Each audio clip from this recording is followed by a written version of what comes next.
It was a cold morning in Vermont, the kind of morning where the mist sits low over the fields and the sun struggles to break through.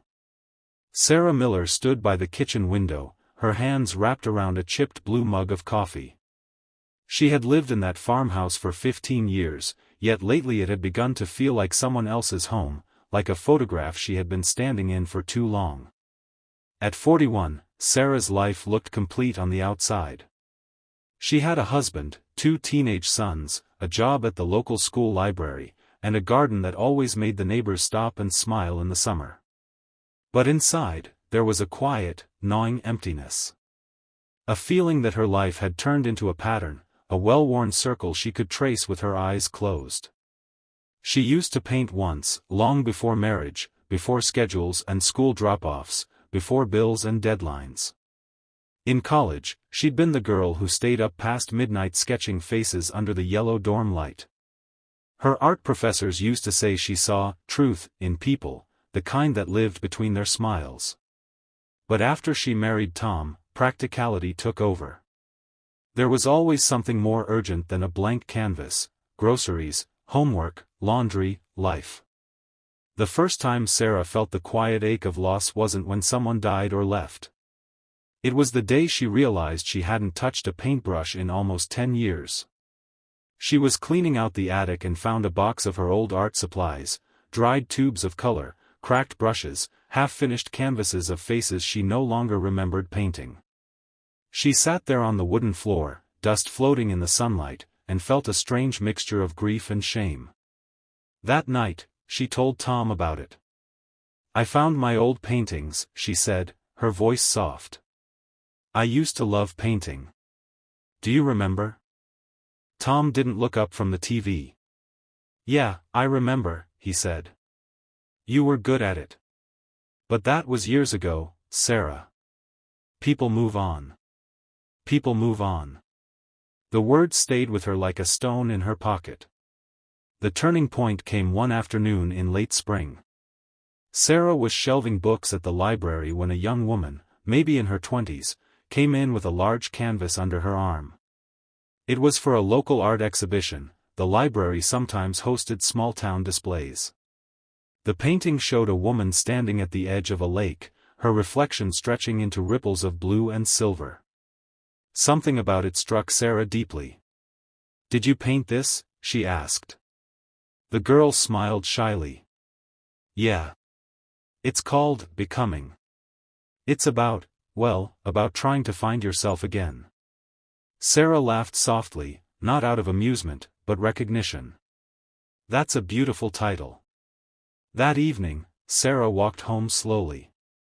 The spring air smelled of rain and lilacs, and for the first time in years, she felt something shift inside her. She didn't have the words for it then, but later she would call it the quiet turning, that moment when the heart begins to whisper what it has been holding back for too long. A week later, she went up to the attic again. She opened that old box, cleaned the brushes, and set up a small easel by the window. The first stroke of color felt clumsy, awkward, like learning to walk again. But as the hours passed, something old and familiar returned. Her breathing slowed. Her thoughts quieted. When she finally stepped back, the canvas showed nothing more than a half-finished sky.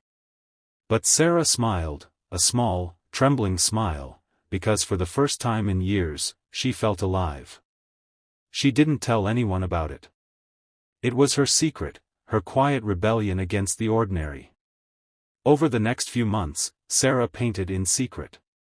Late at night, after the dishes were washed and the house had gone still, she would climb up to the attic, turn on the small lamp, and lose herself in color. Sometimes she painted landscapes, soft blues and greens, fields like the ones she saw outside her kitchen window. Sometimes she painted people, mostly women, their faces half-turned, their eyes searching for something unseen.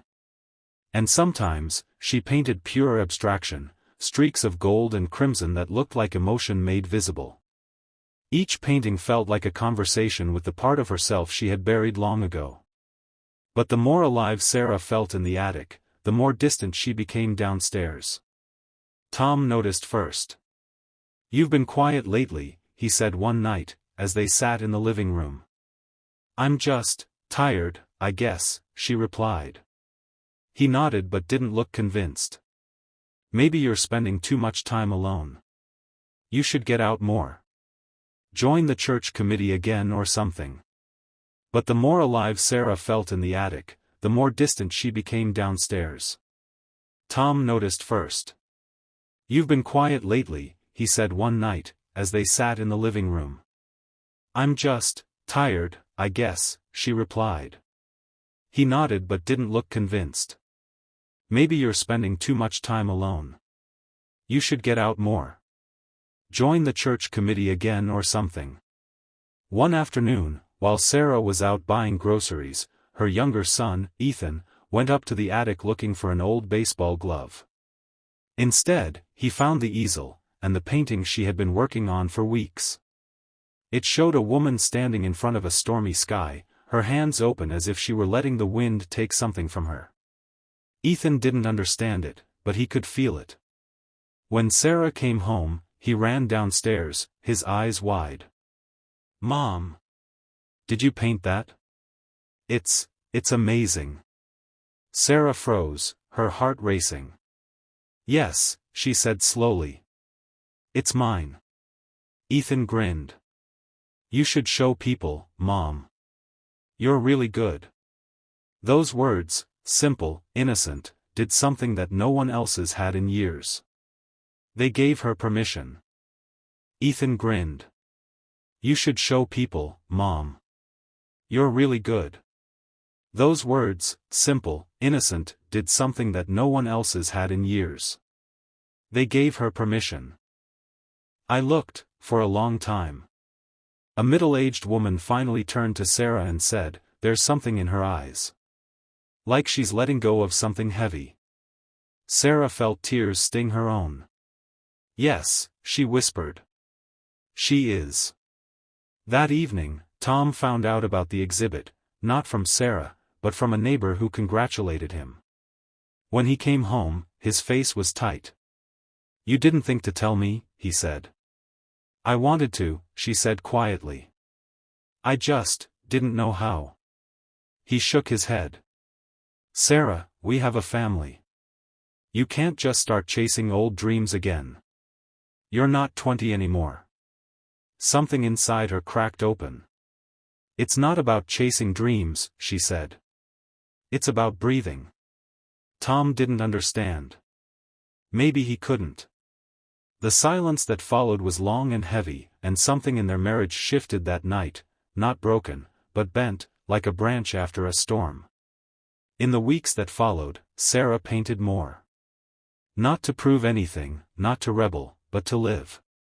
She painted every emotion she couldn't explain in words: frustration, fear, hope, forgiveness. And slowly, she began to see her own reflection change. Her smile came easier. Her posture straightened. Her laughter, when it appeared, sounded more real. People at the library noticed too. "You look different, Sarah," a coworker said one morning. "Happier." Sarah just smiled. "Maybe I finally started listening to myself." Autumn arrived quietly that year. The trees outside Sarah's window turned golden, the mornings came cooler, and a gentle stillness seemed to fall over everything, even the air inside the house. By then, Sarah had filled almost every corner of the attic with canvases. Some were finished, some not. Some glowed with light, others held shadows she hadn't yet named. But they all felt alive, like echoes of the woman she was becoming. She no longer painted to escape her life, she painted within it. Between school lunches and grocery trips, she found small, sacred hours of creation. She had learned that freedom wasn't something grand and distant, it was the quiet permission to be herself, even in the middle of ordinary days. Tom had grown quieter too. Their conversations, once filled with routine details, were now threaded with pauses. He didn't argue any more about the painting, but he didn't ask much either. It was as if he was standing on the other side of a river, watching, uncertain how to cross. One night, while she cleaned her brushes at the sink, he said softly, You've changed. Sarah looked up. Maybe. Or maybe I just stopped pretending. He nodded, eyes down. I don't always understand you anymore. She smiled sadly. I don't think I always understood myself before. It wasn't anger that passed between them that night, it was something gentler. The recognition that love, even when tested, could bend and not break. That two people could grow in different directions and still share the same soil. A few weeks later, the library announced another art fair, this time larger, open to regional artists. Sarah hesitated again, but this time, Tom surprised her. You should enter, he said, setting down his coffee. You have a gift, Sarah. I see that now. For a moment, she couldn't speak.